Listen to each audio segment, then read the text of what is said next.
Okay, guys, we're going to call this part 3. Now, I'm making this for my own documentation to keep track of my progress. If this helps you, it's fine. I'll give you a little history here. I bought a 6x12 cargo trailer from Interstate Trailer with the intentions on making a toy hauler out of it to take to motorcycle rallies and be able to pull my motorcycle and be able to sleep and eat inside here. Anyway, when I bought it, I bought a Froth-Pak spray foam from Menards. I sprayed foam insulation in all the walls and the ceiling. I spray foamed everywhere but the floor. And I was curious because I was doing epoxy in here and I had to keep the temperature pretty high in here so the epoxy would set up in the time frame that I wanted to work it. Anyway, I got my electric bill and it was still high. So I knew that I was going to buy more insulation. So what I did to justify, to see the progress, is I ran a test. I have a garage furnace. I ran the garage heat at 50 degrees. I could control that outside temperature. So what I did is I come in, ran the heat in the cargo trailer to 73, let it stay at 73 for an hour, got everything in here climatized to the 73, turned off all heat, removed all heat, set a temperature probe up and a timer, and I watched. As soon as it hit 72, I started a timer, and I timed the drop from 72 to 71. Well, just to spray foam, it took 7 minutes and 4 seconds to drop that 1 degree. Well, then I went back and bought 1-inch foam insulation and put on top the spray foam. Ran the same test again, controlled 50 degrees outside, ran it in here at 73 for an hour, got everything climatized, turned the heat off, timed it from 72 to 71 drop. It jumped to 17 minutes, 46 seconds. Well, then I was working when I was building this cabinets and dining table cabinets. Anyway, my knee was on the floor because I wasn't using garage heat because I was working in here. I noticed the floors were cold. So I got curious. So I went and added 3 bays of insulation.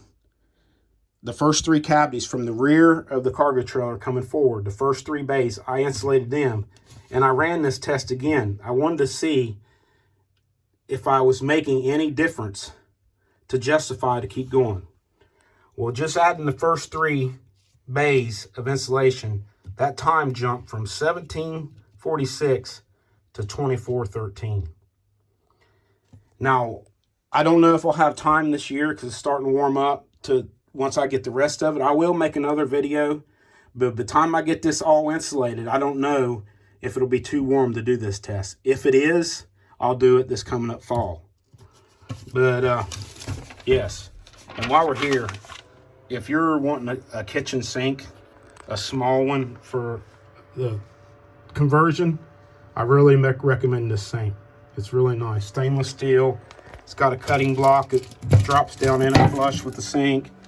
It's got a strainer for your noodles or whatever.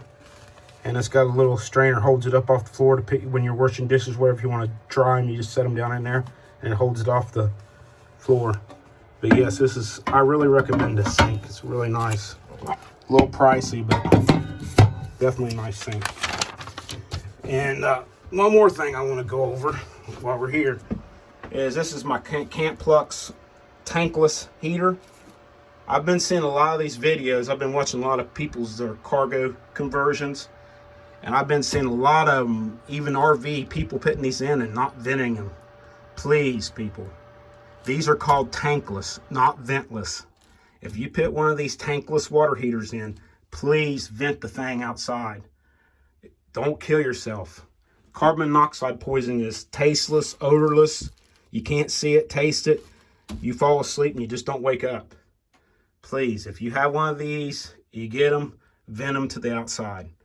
And if I get any interest, I'll make a video, more in depth over the water heater, the flush valves and all that, if anybody's interested in that. Anyway, back to the installation. Like I said, this is for my own purpose, but if I get time this This, before spring and the temperature allows it, I'll run the test again once all the floor joists are insulated. If not, the video will be this coming up fall. Appreciate you watching.